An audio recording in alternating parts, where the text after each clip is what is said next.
గీతా జ్ఞానము భగవద్గీత సారం. గీతా శాస్త్ర వినోదేన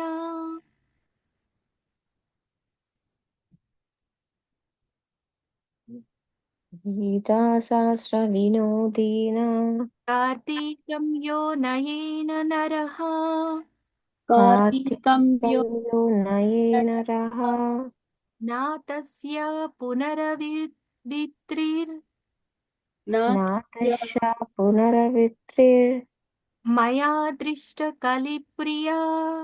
मया मयदृष्टकलिप्रिया। ఓ నారదా, కార్తీక మాసంలో భగవద్గీతను సంతోషంగా చదివిన వ్యక్తి పుట్టుక మరియు మరణ ప్రపంచానికి తిరిగి రాడని నేను వ్యక్తిగతంగా చూశాను. హరిభక్త విలాసలో 16.68 శ్లోకాలు చెప్తున్నారు మాతృ. ఈ కార్తీక మాసంలో ఎవరైతే భక్తి శ్రద్ధలతో భగవద్గీతను చదువుతారో వాళ్ళు మళ్ళీ పుట్టుక మరణం లేకుండా ఈ ప్రపంచానికి తిరిగి రారు అని చెప్తున్నారనమాట.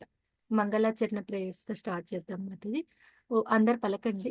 ఓం అజ్ఞానతిమిరంధస్య జ్ఞానాంజన శలాకయా చక్షురన్మిళితం యేన తస్మై శ్రీ గురవే నమః. నమా ఓం విష్ణుపాదాయ కృష్ణప్రస్థాయ భూతలే శ్రీమతే భక్తి వేదాంత స్వామిన్ ఇతి నామిని.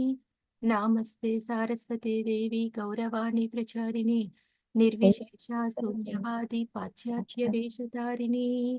జై శ్రీ जय श्री కృష్ణ कृष्ण చైతన్య चैतन्य ప్రభు प्रभु నిత్యానంద नित्यानंद श्री अद्वैता गदाधर श्री वासादि गौर भक्तवृंद వృంద.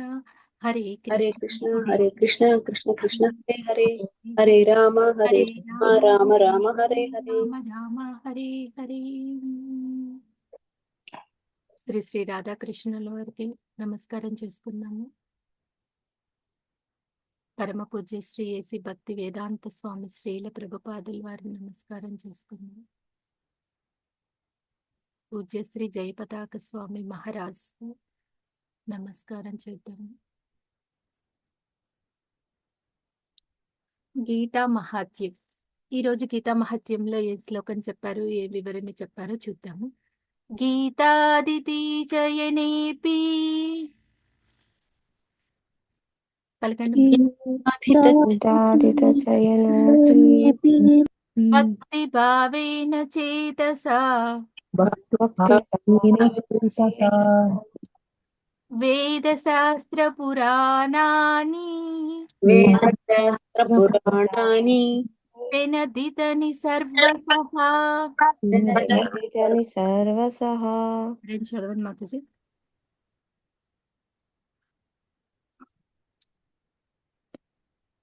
ఎవరైతే భక్తి భావనతో భగవద్గీతను అధ్యయనం చేస్తారో వారికి నిజంగా వేదాలు మరియు పురాణాలు అనగా సర్వశాస్త్ర సారాంశ అధ్యయన ఫలితం లభిస్తుంది. ఎవరైతే భక్తి అధ్యయన భావన ఫలితం లభిస్తుంది. ఎవరైతే భక్తి భావనతో భగవద్గీతను అధ్యయనం చేస్తారో వారికి నిజంగా వేదాలు మరియు పురాణాలు అనగా సర్వశాస్త్ర సారాంశ అధ్యయన ఫలితం లభిస్తుంది. అన్ని వేదాల యొక్క సారాంశము, అన్ని పురాణాల యొక్క సారాంశం ఒకటే అన్నమాట. మనకు విష్ణువే మోక్ష ప్రదాత అని చెప్తున్నారనమాట.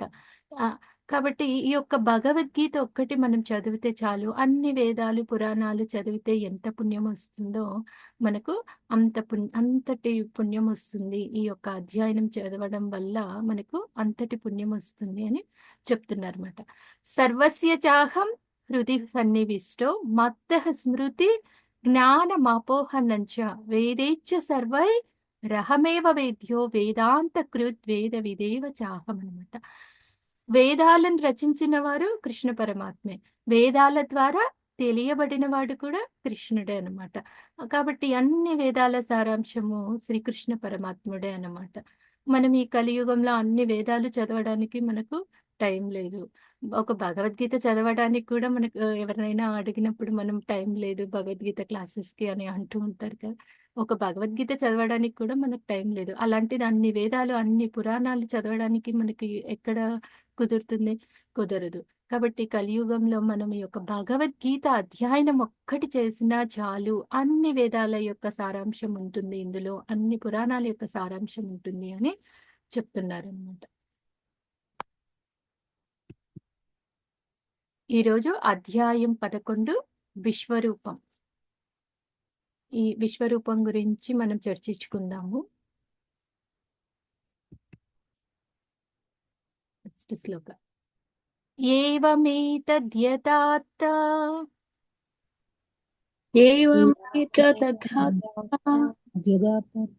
త్వమాత్మానం పరమేశ్వర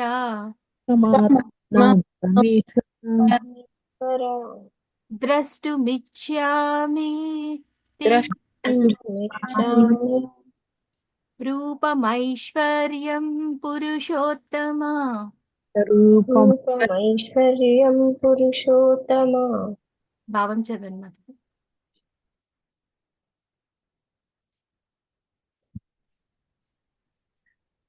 ఓ పురుషోత్తమ, ఓ పరమేశ్వర, నీవు వర్ణించిన రీతిగా నీ యథార్థ రూపమును నేను నా ఎదుట చూడగలిగినను.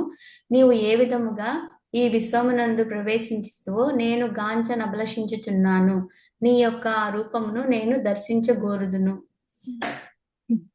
ఇక్కడ అర్జునుడు అడుగుతున్నాడు అనమాట. ఏమని అడుగుతున్నారు? నిన్నటి అధ్యాయంలో మనం విన్నాం కదా, దేవతలలో ఇంద్రుడిని అని, నక్షత్రాలలో చంద్రుడిని అని, తర్వాత మేరు పర్వతాన్ని అని చెప్తున్నావు, తర్వాత ఇంకా హిమాలయాలలో స్థావరాలలో హిమాలయని, ఇలా అన్ని చెప్పినావు కదా కృష్ణ. అయితే నేను ఇప్పుడు నీ విశ్వరూపాన్ని, నేను నీ యథార్థ రూపాన్ని నేను నా ఎదుట చూడగలిగినను. నీవు ఏ విధంగా ఈ విశ్వం నందు ప్రవేశించుతువో నేను గాంచ అభిలషించుచున్నాను. అంటే నీ రూపాన్ని దర్శించాలనుకుంటున్నాను. అన్ని చెప్తున్నాడు కదా భగవంతుడు. విభూతుల గురించి, నా విభూతులు చాలా ఉన్నాయి, అందులో ప్రధానమైన విభూతుల్ని నీకు ఇప్పుడు వివరించినానని నిన్నటి అధ్యాయంలో కృష్ణుడు అర్జునుడికి చెప్తున్నాడు అనమాట. అయితే ఇప్పుడు నేను అన్ని విభూతుల గురించి చెప్పినావు కదా, ఆ విభూతుల్ని నేను చూడాలనుకుంటున్నాను, నీ యొక్క యథార్థ రూపాన్ని చూడాలనుకుంటున్నాను అని అని అడుగుతున్నాడు అనమాట. అయితే అర్జునుడికి తెలుసు కృష్ణుడు పరమాత్ముడు అని చెప్పి, దేవదేవుడు అని తెలుసు అని కూడా తెలుసు. అయినా ఎందుకు అడుగుతున్నాడు? మనందరి తరపున అడుగుతున్నాడు. ఇప్పుడు మనకు కూడా క్వశ్చన్ వస్తుంది కదా, భగవంతుడేమో ఇన్ని విభూతుల గురించి చెప్తున్నారు, మరి భగవంతుడు ఇన్ని విభూతులు ఉన్నాయా, భగవంతుని రూపం ఎలా ఉంటుంది, మరి మనకు కూడా తెలుసుకోవాలని ఉంటుంది కదా. మన తరపున అర్జునుడు కృష్ణుని అడుగుతున్నాడు అనమాట. నీ యథార్థ రూపాన్ని చూపించమని అడుగుతున్నాడు. అయితే మనము యథార్థ రూపాన్ని చూడగలుగుతామా? కృష్ణుడి యొక్క యథార్థ రూపాన్ని మనం చూడగలుగుతామా? మనకు అంతటి చూడలేము. ఎందుకంటే భక్తుడికి మాత్రమే ఆ యొక్క యథార్థ రూపాన్ని, మన కృష్ణుడి యొక్క యథార్థ రూపాన్ని చూడగలడు అనమాట. కాబట్టి భక్తుడు లేదా శరణాగతుడు అయి ఉండాలన్నమాట కృష్ణుడికి. అప్పుడు మాత్రమే మనము ఆ యొక్క భగవంతుని యొక్క యథార్థ రూపాన్ని మనం చూడగలుగుతామన్నమాట. మనం మంగళాచరణ ప్రేయర్స్ లో చెప్పుకుంటాము జ్ఞానాంజన శలాకయ అని. అంటే మనం ఈ యొక్క అజ్ఞానంతో ఉండిపోయినాం అన్నమాట. ఈ యొక్క అజ్ఞానాన్ని నుంచి మనల్ని ఎవరు జ్ఞానం వైపు నడిపించేది? గురువు అన్నమాట. ఈ యొక్క జ్ఞానాన్ని మనం తెలుసుకోవాలన్నమాట. ఏ విధంగా భక్తుడు కావాలి, ఏ విధంగా మనం శరణాగతి తీసుకోవాలి అని చెప్పి. కొంతమంది అంటూ ఉంటారు కదా, నేను దేవుణ్ణి అని చెప్పి. అప్పుడు వాళ్ళని అడగొచ్చు మనం, మీ విశ్వరూపాన్ని చూపించండి అని చెప్పి. సో వాళ్ళు విశ్వరూపం చూపించగలిగితే వాళ్ళు దేవుడు, లేదంటే విశ్వరూపాన్ని చూపించలేకపోయినారంటే వాళ్ళు దేవుళ్ళు కాదు. కానీ వాళ్ళు చెప్తూ ఉంటారన్నమాట, నేను దేవుణ్ణి అని. కానీ యథార్థంగా ఎవరైతే విశ్వరూపాన్ని చూపించగలుగుతారో వాళ్ళే దేవుడు. అయితే ఇక్కడ భగవద్గీతలో కృష్ణుడు చెప్తూ ఉన్నాడనమాట. ఒక భగవద్గీతలోనే కృష్ణుడు చెప్తాడు, అహం సర్వస్య ప్రభవో. నిన్నటి అధ్యాయంలో మనం విన్నాం కదా, అహం సర్వస్య ప్రభవో అంటే నేనే అధినేతను అని కృష్ణుడు చెప్తున్నాడు అనమాట. ఎవరైనా ఏ దేవతలన్నా తీసుకున్నారనుకోండి, నేను అధినేతను అని ఎవరు చెప్పరు. ఒక కృష్ణుడు మాత్రమే చెప్తున్నాడు అనమాట, నేను అధినేతనని. ఎందుకంటే కృష్ణుడు అధినేత కాబట్టి కృష్ణుడు భగవద్గీతలో నేను అధినేత అని చెప్తున్నాడు. నెక్స్ట్ శ్లోకం 11.7. ఇహైకస్తం జగత్కృష్ణం పశ్యాద్య సచరాచరం మమ దేహే గుడాకేశ యచ్చాన్యద్రష్టుమిచ్చసి.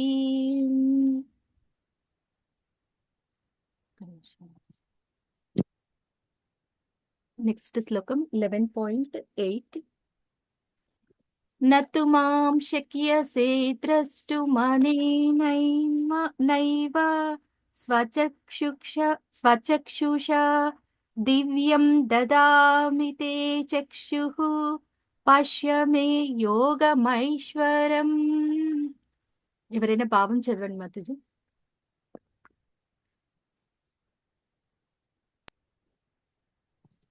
ఓ అర్జున, నీవు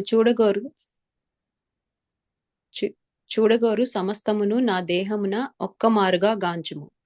నీవు ప్రస్తుతము ఏది చూడగోరినను మరియు భవిష్యత్తున ఏది వీక్షింపదలచినను ఈ విశ్వరూపము నీకు చూపగలదు. స్థావర జంగమాది సర్వము ఏకస్థానమున దీనియందే సంపూర్ణంగా కలవు. కాని ప్రస్తుత నేత్రములందే నన్ను గాంచలేవు కనుక నేను నీకు దివ్య నేత్రములను ఒసగుచున్నాను. నా యోగ వైభవమును వీక్షింపుము.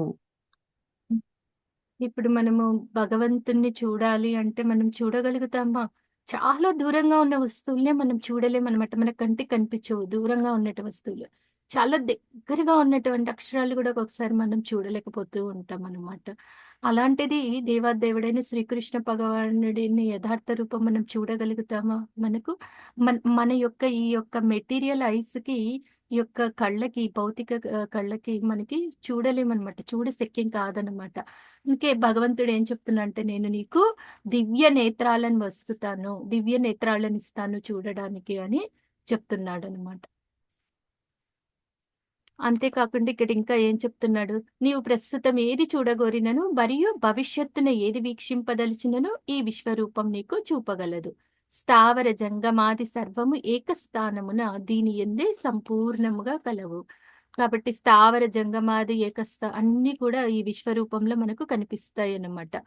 అంటే అర్జునుడికి ఇవన్నీ కూడా భగవంతుడు దివ్య నేత్రాలనే ఇస్తాడనమాట. నెక్స్ట్ చదవండి మాతాజీ ఎవరైనా ఈ శ్లోకం.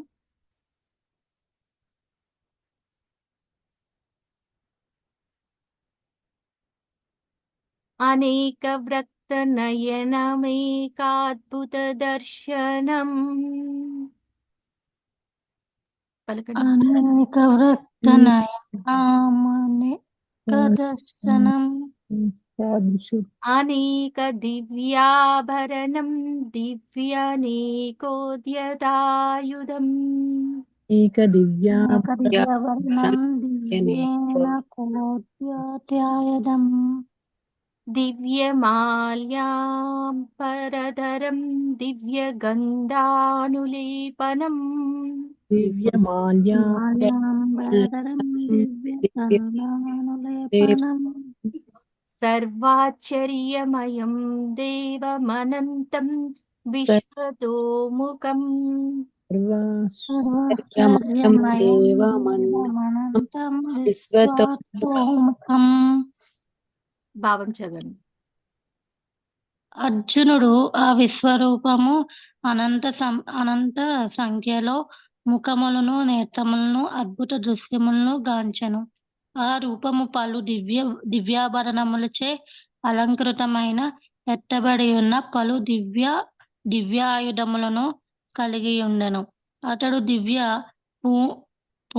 పూమాలలను మరియు వస్త్రములను దాల్చి ఉండెను. పలు దివ్య సుగంధములు అతని దేహమునకు అలదబడి ఉండెను. అంతయు ఆశ్చర్యమయుగును ప్రకాశమునగాను అనంతముగాను సర్వవ్యాపకముగాను ఉండెను. ఎవరికైనా సరే ఒక 2 చేతులు 2 కాళ్ళు ఉంటే మనకి ఏమనిపించదు. అదే ఇక్కడ విశ్వరూపంలో కృష్ణుడు చూపిస్తున్నాడు కదా అర్జునుడికి. ఎన్ని లక్షల కోటాను కోట్లు. ఇప్పుడు ఒక్క సూర్యుడు ఉంటేనే మనకి ఎంత వెలుగు వస్తుంది. అలాంటిది ఎన్నో సూర్యులు ఉంటే ఎంత వెలుగు వస్తుందో అంతటి వెలుగు వస్తుందన్నమాట. ఆ యొక్క విశ్వరూపంలో భగవంతుడు దివ్యాభరణాలచే అలంకృతమై అంతేకాకుండా ఎత్తబడి ఉన్న పలు దివ్యాదియుధాలను కలిగి ఉన్నారన్నమాట. దివ్య పూమాలలను మరియు వస్త్రాలను దాల్చి ఉండెను. ఇప్పుడు ఎంతంటే ఆ విశ్వానికి ఆది లేదు, అంతము లేదు. అంత పెద్ద విశ్వం అన్నమాట. అసలు మనము కౌంట్ కూడా చేయలేమన్నమాట. అంత పెద్దగా విస్తారమైపోయినాడు. ఎన్నో లక్షల నాటో మైల్స్ ఉంటే ఎంత ప్రకాశిస్తుందో అంత పెద్ద విశ్వం అన్నమాట చూపిస్తున్నారన్నమాట. ఇప్పుడు మనం ఫర్ ఎగ్జాంపుల్ ఒక సముద్రం తీసుకున్నారండి, పెద్ద మహాసముద్రాన్ని. మనకు ఆది తెలియదు, అంతం తెలియదు. ఎక్కడ బిగినింగ్ అయిందో, ఎక్కడ ఎండ్ అయిందో మనం చెప్పలేమన్నమాట. అంత సముద్రంలో. అట్లా ఈ యొక్క భగవంతుడి యొక్క ఈ యొక్క మన విశ్వరూపం చూపించేటప్పుడు అంత ప్రకాశవంతంగా ఉంది. అన్ని లక్షల మైళ్ళు విస్తరించి ఉంది. అని చెప్తూ ఉన్నారన్నమాట. చూడండి, ఇక్కడ మీరు ఈ ఈ యొక్క ఫోటోలో చూస్తే ఎన్ని తలలు, ఎన్ని చేతులు, భగవంతుడు ఎన్ని రూపాలుగా విస్తరించి ఉన్నారో మనకి అర్థమవుతుంది. ఈ శ్లోక చదువుదాము. తస్త్రైకస్తం జగత్కృష్ణం తత్రైకస్తం జగత్కృష్ణం ప్రవిభక్తమనేకదా విభక్తమనేకదా అపశ్యద్దేవస్య అపశ్యద్దేవస్య శరీరే పాండవస్తదా. శరీరే పాండవస్తదా. ఆ సమయమున అర్జునుడు బహువేల సంఖ్యలో విభజింపబడి ఉన్నను ఒకే చోట నిలిచి ఉన్న విశ్వము యొక్క అనంత రూపములను శ్రీకృష్ణ భగవానుని విశ్వరూపమున గాల్చును. అంటే కృష్ణుడు చాలా బహువేల సంఖ్యలో విభజించి ఉన్నాడు, కానీ ఒకే చోట నిలిచి ఉన్నాడు అనమాట. ఆ యొక్క అనంత రూపాన్ని శ్రీకృష్ణ భగవాన్ని విశ్వరూపమున గాంచను. చూడండి, భగవంతుని సృష్టి సైన్స్ కూడా అందనటువంటిది అనమాట ఈ యొక్క భగవంతుని సృష్టి. నెక్స్ట్ శ్లోకం. అర్జున ఉవాచ అర్జున ఉవాచ అస్యామి దేవాంస్తవ దేవదేహి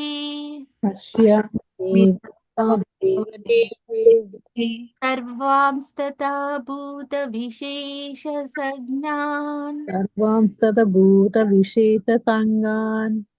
బ్రహ్మీనమీశం కమలాసనస్థం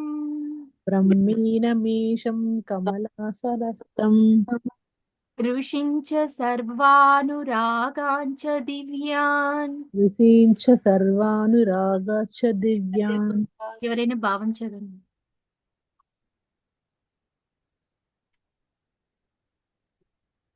హే కృష్ణ, సమస్త దేవతలు ఇతర సమస్త జీవులు నీ దేహమునందు సమావిష్ణులై యుండుటను నేను గాంచుచున్నాను.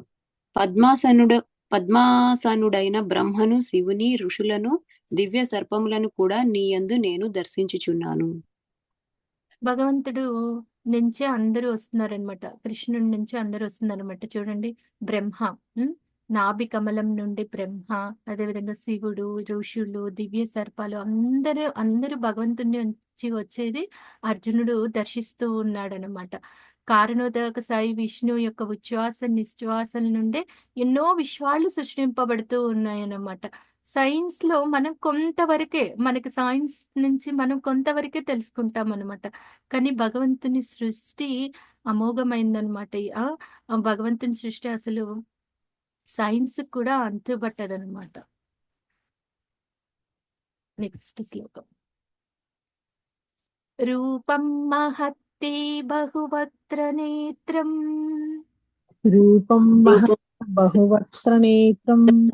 మహాబాహో బహుబాహురుపాదం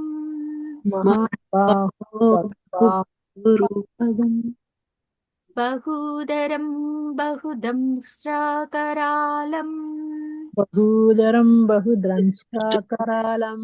దృష్ట్వా లోకాః ప్రవ్యతితాస్తదాహం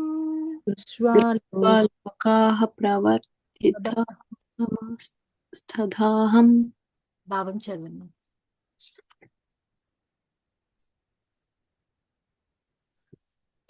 ఓ మహాబాహో, బహుముఖములను, నేత్రములను, భుజములను, ఊరువులను, పాదములను, ఉదరములను కలిగిన నీ గొప్ప రూపమును, భయంకరమైన నీ బహుదంతములను గాంచి దేవతలతో కూడిన లోకములన్నీయు వ్యధ చెందుతున్నవి. వాని వలనే నేనును కలత చెందుచున్నాను. ఇప్పుడు చూడండి, ఎవరైనా 100 చేతులు 100 పాదాలతో కనిపిస్తే మనం భయపడతామా లేదా? ఇన్ని చేతులు ఉన్నాయి, ఇన్ని పాదాలు ఉన్నాయి, అసలు మన దగ్గరికి పోవడానికైనా ఇష్టపడతామా అసలు? అట్లే ఇక్కడ కృష్ణుడిని చూసి అర్జునుడు కూడా కలత పొందుతున్నాడు అనమాట. ఎందుకు? బహుముఖాలు, బహునేత్రాలు, బహుభుజాలు, బహుపాదాలు, బహు ఉదరాలు కలిగిన నీ ఒక గొప్ప రూపాన్ని, ఓ భయంకరమైన నీ బహుదంతాలను గాంచి దేవతలతో కూడిన లోకాలన్నీ వ్యధ చెందుచున్నవి. వాని వల్లనే నేను కలత చెందుతున్నాను. అర్జునుడు కూడా కలత చెందుతాడు అనమాట. ఎందుకంటే భగవంతుని విశ్వరూపం చూడాలి అంటే భయమేస్తుంది కదా. అన్ని పాదాలు, అన్ని చేతులు, అన్ని లోకాలు, అంతమంది దేవతలు అది చెప్తున్నాడు అనమాట. నెక్స్ట్ శ్లోకం. अपि च त्वां धृतराष्ट्रस्य पुत्राः सर्वे अमीचत्वं धृतराष्ट्रस्य पुत्रः सर्वे सहैवाव निपालसंज्ञैः सर्वे వై సహైవ निपालसङ्गः भीष्मो द्रोणः सूतपुत्रस्तथासौ भीष्मद्रोणः सूतपुत्रः सदासौ सहस्मदीयैरपि योधमुख्यैः सहस्मदीयैरपि योधमुख्यैः वक्त्राणि ते त्वरमाणा विशन्ति वक्त्राणि ते त्वरमाणा विशन्ति दंष्ट्राकरालानि भयानकानि दंष्ट्राकरालानि भयानकानि केचित् विलग्ना दशनान्तरेषु केचिद्विलग्ना దశనాంతనేరు सन्दृश्यन्ते चूर्णितैरुत्तमाग्नैः సందృశ్యని पूर्णितैरुत्तमाग्नैः భావం చదవండి.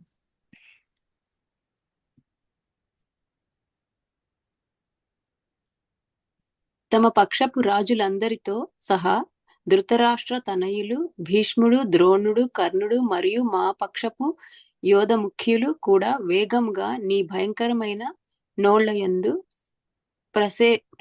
ప్రవేశించుచున్నారు. వారిలో కొందరు నీ దంతముల నడుమ చూర్ణిత సిరులై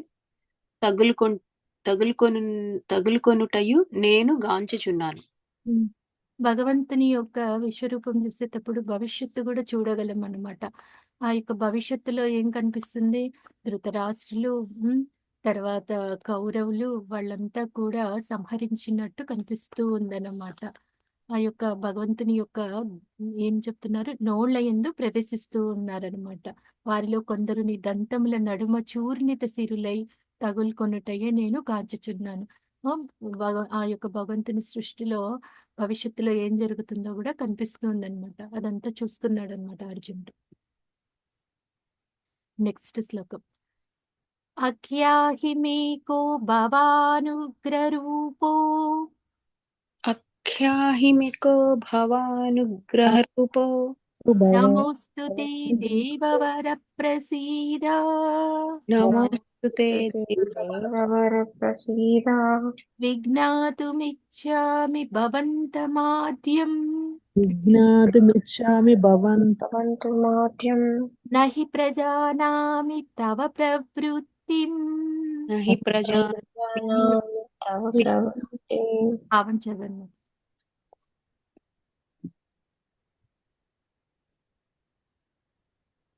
ఓ దేవవర, భయంకర రూపంతోనున్న నీవెవరవో నాకు దయతో తెలియచేయము. నీకు వందనములు అర్పించదను.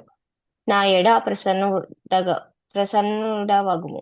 నీవు ఆది దేవుడవు.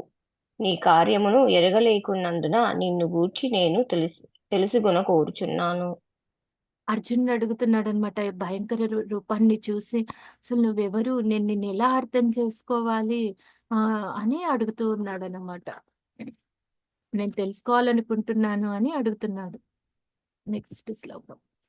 శ్రీ భగవానువాచ కాలోస్మి లోకక్షయకృత్ ప్రవృత్తో శ్రీ భగవాను కాళాస్మి లోకాశ్రయకృత్ ప్రవృత్తో లోకాన్ సమాహర్తుమిహ ప్రవృత్తః లోకాన్ సమాహర్ సమాహర్తుమిహ ప్రవృత్తః ఋతేపి త్వాం న భవిష్యంతి సర్వే ఋతేపి త్వాం న న భవిష్యతి భవిష్యంతి సర్వే ఏవ స్థితాః ప్రత్యనీకేషు యోధాః ఏ స్థితాః ప్రత్యనికేషు యోధా. హరే కృష్ణ మాత్రం నేను చదువుతాను. దేవాది దేవుడైన శ్రీకృష్ణ భగవానుడు పలికెను, నేను ఘనమైన లోక వినాశకర కాలంను జనులందరినీ నశింప చేయడానికి నేను ఇచ్చటకు అర్జించిన నీవు పాండవులు తప్ప ఇచ్చటనున్న ఇరుపక్ష యోధులందరూ చంపబడుతున్నారు. హరే కృష్ణ మాత్రం. శ్రీకృష్ణ భగవానుడు చెప్తున్నాడు అనమాట, నేను ఘనమైన లోక వినాశకర కాలాన్ని, నేను వినాశకరమైనటువంటి కాలాన్ని, నీవు తప్ప పాండవులు తప్ప ఇరుపక్షాల వాళ్ళు కూడా చంపబడుతున్నారు అని చెప్తున్నారు అనమాట. నెక్స్ట్ శ్లోకం. తస్మాత్వముత్తిష్ట యశోలభస్య తస్మాతముత్తిష్ట యశో లభ్యస్య జిత్వా శత్రూన్ భుంక్ష్వ రాజ్యం సమృద్ధం జీత్వా శత్రున్ భుంక్ష్వ రాజ్యం సముద్రం మయైవైతే నిహతాః పూర్వమేవ పూర్వమేవ నిమిత్తమాత్రం భవ సవ్యసాచిన్. నిమిత్తమాత్రం భవ సవ్యసాచిన్. అందుచే లెమ్ము, యుద్ధ సన్నుదుడవై కీర్తిని గడింపుము, శత్రువులను జయించి సమృద్ధమైన రాజ్యమును అనుభవింపుము. ఓ సవ్యసాచి, నా ఏర్పాటు చే వారందరూ ఇదివరకే మరణించి ఉన్నందున ఈ యుద్ధమున నీవు కేవలం నిమిత్త మాత్రుడవు. ఎప్పుడు మొదటి అధ్యాయంలో అప్పుడు అర్జునుడు నేను యుద్ధం చేయను అని చెప్పినాడు కృష్ణుడికి. అప్పుడు అర్జునుడు అడుగుతాడు ఏమని కృష్ణుడిని, నేను శిష్యునిగా స్వీకరించి నువ్వు గురువుగా ఉండి నాకు ఈ యొక్క ఏం చేయాలో నాకు తెలియటం లేదు, నాకు నిర్దేశించు అని, నేను నిన్ను గురువుగా స్వీకరిస్తాను, నన్ను శిష్యుడిగా స్వీకరించి చెప్పమని అడుగుతాను. అక్కడి నుంచి భగవంతుడు చెప్తూ వస్తాడు. ముందుగా ఆత్మ గురించి చెప్తాడు. ఆ తర్వాత ఆత్మ శాశ్వతమైనటువంటిది, ఈ దేహం అశాశ్వతమైనది. ఆ తర్వాత కర్మయోగం గురించి చెప్పినాడు. కర్మలు ఎన్ని రకాలు, ఆ తర్వాత కర్మలు ఎన్ని రకాలు, తర్వాత దివ్య జ్ఞానం గురించి, ఎలాంటి జ్ఞానాన్ని మనం సంపాదించాలి, ఎలాంటి గురువుని స్వీకరించాలి అని చెప్పినారు. ఆ తర్వాత కృష్ణ రస భావిత కర్మ, తర్వాత ధ్యాన యోగము, ఇలా అన్ని చెప్తూ తర్వాత రాజ విద్య, రాజగుహ్యం, ఈ యొక్క విద్య గురించి, విద్యలలోకెల్లా రాజు వంటిది, ఇలా చెప్తూ ఉన్నాడు. ఆ తర్వాత నిన్నటి అధ్యాయంలో భగవద్ విభూతి చెప్పినారు. తర్వాత ఈరోజు భగవంతుడు విశ్వరూపాన్ని చూపించి ఇప్పుడు చెప్తున్నాడు అనమాట. లేచి యుద్ధ సన్నద్ధుడి వైపు, నీవు కేవలం నిమిత్త మాత్రుడవే, వాళ్ళందరూ ఇదివరకే సంహరించబడి ఉన్నారు. అయితే మళ్ళీ ఆల్రెడీ సంహరించబడి ఉన్నారని భగవంతుడు చెప్తూ ఉన్నాడు కదా, భగవంతుడి యుద్ధాన్ని చేయొచ్చు కదా, అసలు యుద్ధం చేయాల్సిన అవసరం లేదు, కనుచూపుతోనే వాళ్ళంతా చనిపోతారు కదా, సంహరింపబడతారు కదా. మరి ఎందుకు భగవంతుడు వీళ్ళతో యుద్ధం చేయిస్తున్నారు? భగవంతుడికి ఇదంతా ఇంత సృష్టించిన భగవంతుడికి ఈ ఒక సెకండ్ కాలంలో కనుచూపుతోనే అందరినీ సంహరించగలడు. అయితే భగవంతుడు ఎప్పుడు కూడా భక్తులకు కీర్తి ప్రతిష్టలు రావాలని కోరుకుంటాడు అనమాట. అందుకని ఇప్పుడు అర్జునుడు యుద్ధం చేస్తున్నాడు, పాండవులు యుద్ధం చేస్తున్నారు, పాండవులు యుద్ధంలో గెలిచినారు అని చెప్తారు కదా. కృష్ణుడు అసలు కనీసం ఆయుధాన్ని కూడా పట్టలేదని చెప్తారు కదా. అలా ఇప్పుడు అక్కడ మొదలైనటువంటి గీత జ్ఞానము ఇప్పుడు చెప్తున్నాడు అనమాట భగవంతుడు. ఇక్కడ లేచి యుద్ధం చెయ్యి అని చెప్తున్నాడు. నెక్స్ట్ శ్లోకం. అదృష్టపూర్వం హృషితోస్మి దృష్ట్వా అదృష్టపూర్వం దృష్ట్వా భయేన చ ప్రవ్యతితం మనో మే భయేన చ ప్రవ్యధితం మనో మే తదేవ మే దర్శయ దేవరూపం తదేవ మే దర్శయ దర్శయ దేవరూపం ప్రసీద దేవేశ జగన్నివాస. ప్రసీద దేవేశ జగన్నివాస. జగన్నివాస. పాపం చదవండి. హరే కృష్ణ మాత్రం నేను చదువుతాను మాత్రం. ఇదివరకెన్నడను చూడనటువంటి ఈ విశ్వరూపమును గాంచి నేను మిగుల సంతోషించుతాను. కానీ అదే సమయమున మనస్సు భయంతో కలత చెందినది కనుక ఓ దేవ జగన్నివాస నా ఎడ కరుణను చూపి నీ దేవరూపమును తిరిగి నాకు చూపుము. భగవంతుడి యొక్క విశ్వరూపాన్ని చూసి సంతోషపడతాడు. కానీ అర్జునుడు అదే సమయంలో భయంతో కూడా కలత చెందుతాడు అనమాట. ఎందుకంటే ఆ భయంకరమైనటువంటి రూపాన్ని చూసి కలత చెందుతాడనమాట. అడుగుతున్నాడనమాట, నా మీద కరుణను చూపించేసి నీ దేవదేవుని రూపాన్ని తిరిగి నాకు చూపమని అడుగుతాడనమాట. మనం కూడా అంతే కదా. భయపడి ఇంకా వద్దు మనము అంటే, ఫర్ ఎగ్జాంపుల్ ఇప్పుడు జడ్జిని చూస్తాము. జడ్జిని చూసినప్పుడు చాలా గంభీరంగా ఉంటాడు. అదే జడ్జి ఇంట్లో ఉన్నాడు అనుకోండి, పిల్లలతో ఆడుకుంటూ ఉంటాడు, చక్కగా మాట్లాడతాడు. అదే మన జడ్జి స్థానంలో ఉన్నప్పుడు ఎంత గంభీరంగా ఉంటాడు. సామాన్యంగా ఉంటే బాగుంటుంది అని మనం అనుకుంటాం కదా. అట్లే అర్జునుడు కూడా ఈ యొక్క నీ రూపానికి మళ్ళీ తిరిగి వచ్చేసాయి అని అడుగుతున్నాడు అన్నమాట.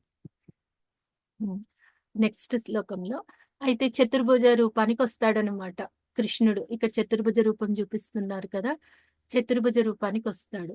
ఆ విధంగా అర్జునుడు శ్రీకృష్ణుని ఆద్య రూపమును గాంచినంత ఇట్లు పలికెను, ఓ జనార్దన, అత్యంత సుందరమైన ఈ నీ మానవ రూపమును గాంచి శాంత చిత్తుడవై నా సహజ స్వభావంను పొందితివి.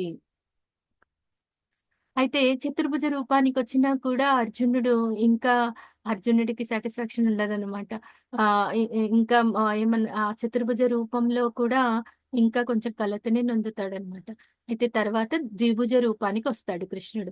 చూడండి, ఇక్కడ ద్విభుజ రూపాన్ని చూపిస్తున్నారు కదా. ఇలా ద్విభుజ రూపంలో ఉన్నాడు అనుకో, మనం ఏమనుకుంటాము, దేవదేవుడు కృష్ణుడు. ఇప్పుడు కృష్ణుడు మనం విశ్వరూపంలో ఉన్నారనుకోండి, మనం భయపడతాం కదా. చతుర్భుజ రూపంలో ఉన్నా కూడా మనం భయపడతాము. అదే ద్విభుజ రూపంలో ఉన్నాడు అనుకోండి, మనం చక్కగా ఆటలాడుకుంటాము, చక్కగా మాట్లాడతాము, చక్కగా దగ్గరికి వెళ్తాము. ఎన్నో లీలల్ని మనం కృష్ణుడితో చేయవచ్చు. కాబట్టి ఇంకా ద్విభుజ రూపానికి వస్తాడనమాట. నెక్స్ట్ శ్లోకం. భక్త్యా త్వనన్యయా శక్య అహమేవం విదోర్జున జ్ఞాతుం ద్రష్టుం చ తత్వేన ప్రవేష్టుం చ పరంతప. ప్రవేష్టుం చ పరంతప.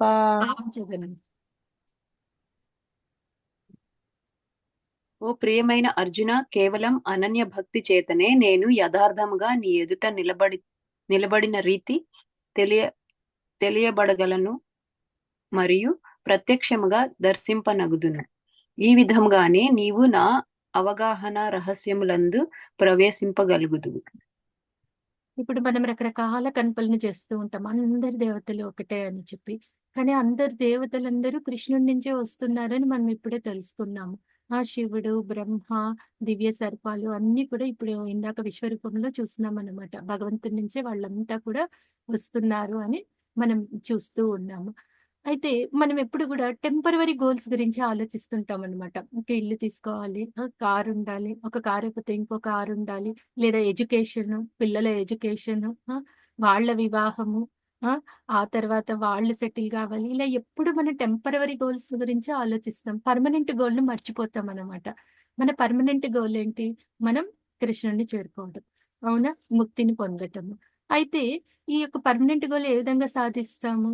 మనం ఎప్పుడైతే అనన్య భక్తులు అవుతామో అప్పుడే మనం భగవంతుని చేరుకోగలం అనమాట. అనన్య భక్తి చేతనే నేను యథార్థంగా నీ ఎదుట నిలబడిన రీతి తెలియబడగలను మరియు ప్రత్యక్షంగా దర్శింపగలను. కాబట్టి ఎప్పుడైతే అనన్య భక్తితో మనం శరణాగతితో ఉంటామో అప్పుడు మనము భగవంతుని దర్శించగలుగుతాం. కాబట్టి మనకు టెంపరరీ గోల్స్ ముఖ్యమే కాదని చెప్పను. కానీ టెంపరరీ గోల్స్‌తో పాటు మన యొక్క పర్మనెంట్ గోల్స్‌ని గూడా మనం యాడ్ చేసుకోవాలనమాట.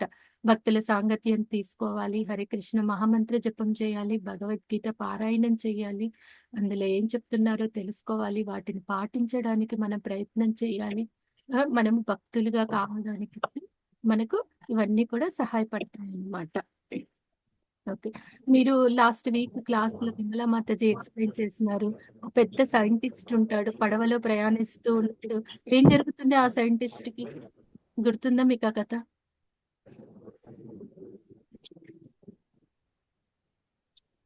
గుర్తుంది మాతాజీ. చెప్పండి.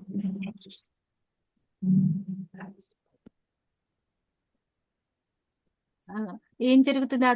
ఆ పడవ అతను అడుగుతాడు. మీకు ఈత వచ్చా అని అడిగితే, ఆ సైంటిస్ట్ చాలా క్వెషన్స్ ఇస్తారు. పడవతను నాకేమీ తెలియవు అని చెప్తాడు. తర్వాత పెద్ద అల వచ్చినప్పుడు ఆ పడవతను సైంటిస్ట్‌ని అడుగుతాడు. మీకు ఈత వచ్చా అంటే నాకు ఈత రాదు అంటారు. మీకు ఈత రాకుంటే అంతా వృధానే అని చెప్తాడు కదా! లాస్ట్ వీక్ క్లాస్‌లో మాతాజీ చెప్పిన. అలా మనము టెంపరరీ గోల్స్‌తోనే మనం ఎప్పుడు సతమతమవుతూ ఉంటామనమాట. మన పర్మనెంట్ గోల్‌ని కూడా మనం యాడ్ చేసుకొని పర్మనెంట్ గోల్‌ని కూడా మనం చేరుకోవడానికి ప్రయత్నం చేయాలన్నమాట. ఓకే. నెక్స్ట్ శ్లోకం.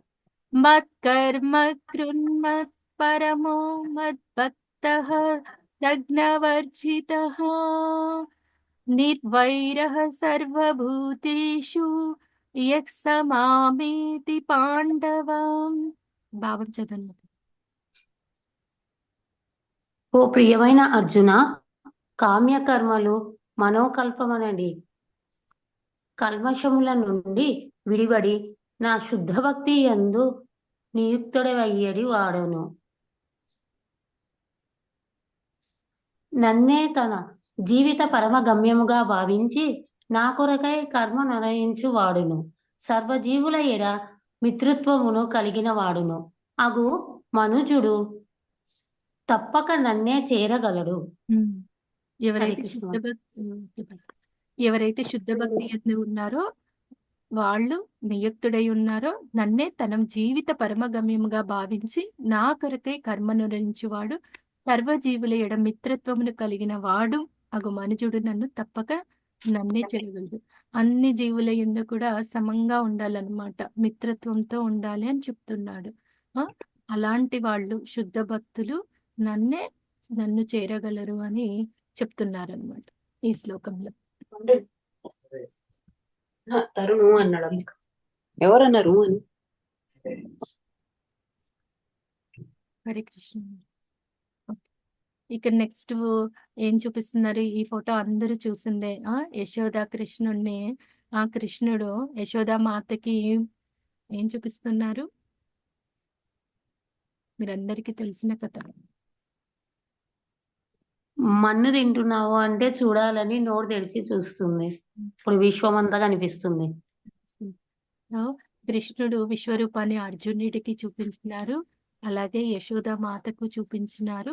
కొంతమందికి మాత్రమే. ఇప్పుడు కురుక్షేత్ర యుద్ధంలో కొన్ని లక్షల మంది ఉంటారన్నమాట ఆ యుద్ధంలో పాల్గొన్న వాళ్ళు. అందులో కొంతమందికి మాత్రమే ఈ విశ్వరూపం కనిపిస్తూ ఉందన్నమాట. ఎవరైతే శుద్ధ భక్తులు ఉంటారో వాళ్ళకి కొంతమంది యోగులకి కొంతమందికి మాత్రమే ఆ విశ్వరూపం కనిపిస్తూ ఉందన్నమాట. నెక్స్ట్ భావం చదవండి మాత.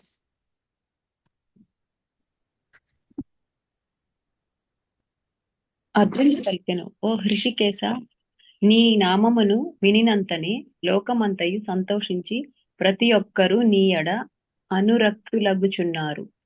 సిద్ధ సమూహములు నీకు గౌరవపూర్వకముగా అంజలి ఘటించుచున్నను. రాక్షసులు భీతి చెందిన వారై పలు దిక్కుల పలాయన అగుచున్నారు. ఇది అంతయు యుక్తముగానే ఉన్నది. చిన్న వయసులోనే నెలల బాలుడుగా ఉన్నప్పుడే కృష్ణుడు పోతన రాక్షసిని, త్రిన్వంతరన్ రాక్షసులను ఎంతమందిని వధించింటాడనమాట. అయితే నందబాబా భయపడుతూ ఉంటాడనమాట. ఇంతమంది రాక్షసులు వస్తూ ఉన్నారు. అందుకని ఏం చేస్తాడంటే వాళ్ళ యొక్క గర్గమునిని ఆహ్వానిస్తారనమాట. ఈ బాలుడి జాతకం ఏ విధంగా ఉంది? ఎందుకిలా జరుగుతుంది? అని గర్గమునిని ఆహ్వానిస్తే గర్గముని చెప్తారనమాట. గర్గముని వివరిస్తాడనమాట. అయితే ముందుగా ముందుగా దేవకి గర్భంలో కృష్ణుడి కంటే ముందు బలరాముడు ఉంటాడనమాట. అయితే యోగమాయ ద్వారా భగవంతుడు ఏం చేస్తాడంటే బలరాముడిని రోహిణి మాత గర్భంలోకి ప్రవేశపెడతాడనమాట. రోహిణి మాత నందబాబా ఆశ్రమంలో ఉంటుందన్నమాట. ఎందుకంటే కంసుడి నుంచి కంసుడి నుంచి భయం ఉంటుంది గదా! అందుకని అక్కడ ఉంటారన్నమాట. ముందుగా బలరాముడు జన్మిస్తాడు. ఆ తర్వాత గర్గమునికి ఇదంతా అర్థమైపోతుందనమాట. ఈ బాలుడు సామాన్య బాలుడు కాడు అని చెప్పి అర్థమైతుందనమాట. తర్వాత కృష్ణుడు కూడా ఇక్కడే చేరుతారన్నమాట. నందబాబా దగ్గరే ఉంటారు. వాళ్ళిద్దరూ కూడా నందబాబా సంరక్షణలోన ఉంటారనమాట. అయితే కృష్ణుడు తర్వాత గర్గముని వాళ్ళిద్దరికీ నామకరణం చేస్తారు. ముందు బాలుడికి బలరాముడు లేదా సంకర్షణుడు అనమాట. చాలా బలవంతుడు అని చెప్పి నామకరణం చేస్తారు. తర్వాత కృష్ణుడు అంటే ఆకర్షణ అనమాట. కృష్ణుడిని చూడంగానే ఆకర్షణతో ఉంటాడనమాట. అంతేకాకుండా వసుదేవుని కొడుకు కాబట్టి వాసుదేవ అని నామకరణం చేస్తారన్నమాట కృష్ణుడికి. ఆ తర్వాత గోపికలంతా వచ్చి యశోదామాతకు చెప్తూ ఉంటారు కదా! మా ఇంట్లో వెన్ననంతా ఏమ్మా యశోదామాత మా ఇంట్లో వెన్ననంతా దొంగిలిస్తూ ఉన్నారు అని యశోదామాతకి వచ్చి కంప్లెయింట్ చేస్తూ ఉంటారనమాట. యశోదామాత ఏమంటుంది, ఏదైనా అటక మీద పెట్టొచ్చు కదా! అందనంత ఎత్తులో పెట్టొచ్చు కదా! అని అంటదనమాట. మేము అందనంత ఎత్తులో పెట్టినా కృష్ణుడికి నువ్వు వేసేటువంటి ఆభరణాల వలన అవి స్వయం ప్రకాశితాలు కదా! కృష్ణుడికి వేసేటువంటి ఆభరణాలన్నీ స్వయంగా ప్రకాశిస్తాయి గదా! ఆ యొక్క వెలుగు వలన ఆ వెలుగు వలన ఒకరి మీద ఒకరు ఎక్కి ఆ యొక్క వెన్నను తీసుకుంటున్నారు. పోనీ తీసుకుంటా ఊరికే ఉంటున్నారా? ఆ! ఈ ఈ వెన్న ఏమైనా వెన్ననా? ఏమన్నా టేస్ట్ ఉందా? అని చెప్పి ఆ వెన్నని ఇసిరికొట్టి కోతులకు పంచి నానా రభస చేస్తూ ఉన్నారు అని వచ్చి కంప్లెయింట్ చేస్తారనమాట యశోదామాతకి. మనం చూస్తూ ఉంటాం గదా! బుట్టి కొడుతూ ఉంటారు గదా! అందరూ. అలా అనమాట కృష్ణుడు అన్ని లీలలను చేసేవాడనమాట. అప్పుడు అందరూ గోపబాలురందరూ ఒకరి మీద ఒకరు ఎక్కి అలా ఉట్టి కొట్టేవాళ్ళనమాట. మనం ఇప్పటికి గూడా కృష్ణాష్టమి రోజు మనం ఉట్టి కొట్టేది మనం చూస్తూ ఉంటాం గదా! అలా లీలలు చేస్తూ ఉంటారనమాట. తర్వాత యశోదమాతకి కృష్ణుడు విశ్వరూపాన్ని చూపిస్తాడు. కాకపోతే మళ్ళీ యశోదమాతకి గుర్తుండదు. ఎందుకంటే భగవంతుడు మాయ వల్ల ఆ తర్వాత చూసిందంతా మర్చిపోతుంది. ఆ క్షణంలో చూస్తుంది విశ్వరూపాన్ని. మళ్ళీ యశోదమాత మర్చిపోతుందనమాట. ఎందుకంటే భగవంతుడి మాయ వల్ల మర్చిపోతుందనమాట. నెక్స్ట్ శ్లోకంలో నెక్స్ట్ భావం ఏం చెప్తున్నారు? ఓహ్ కృషికేశ, నీ నామమును వినినంతనే లోకమంతయు సంతోషించి ప్రతి ఒక్కరూ నీ ఎడ అనురక్తులగుచు. అంటే భగవంతుడి నామం చాలా బ్లిస్ఫుల్ అనమాట. భగవంతుడి నామం చాలా ఆకర్షణీయమైనది. భగవంతుడి నామాన్ని గన మనం ఉచ్చరించినట్లయితే రాక్షసులున్నా కూడా వాళ్ళు భయపడతారనమాట ఈ యొక్క నామాన్ని విని. అంత మెర్సిఫుల్ అనమాట. అంత పవిత్రమైన నామము. అంత అంత శక్తి ఉందనమాట భగవంతుడి నామానికి. భగవంతుడి నామము 2 వేరు కాదనమాట. భగవంతుడి నామాన్ని ఉచ్చరించినట్లయితే ఆ ఇంట్లో ఏదైనా ఇంట్లో దయ్యాలున్నా సరే, భూతాలని చెప్తూ ఉంటారు కదా! ఆ నామం వింటేనే అవి వెళ్ళిపోతాయన్నమాట. అంతటి మహత్తరమైన శక్తి గల నామము ఈ యొక్క నామం అన్నమాట. భగవంతుని నామం. Any questions Mataji?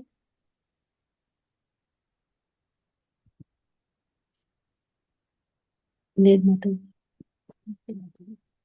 జపం చేద్దామా మాతాజీ?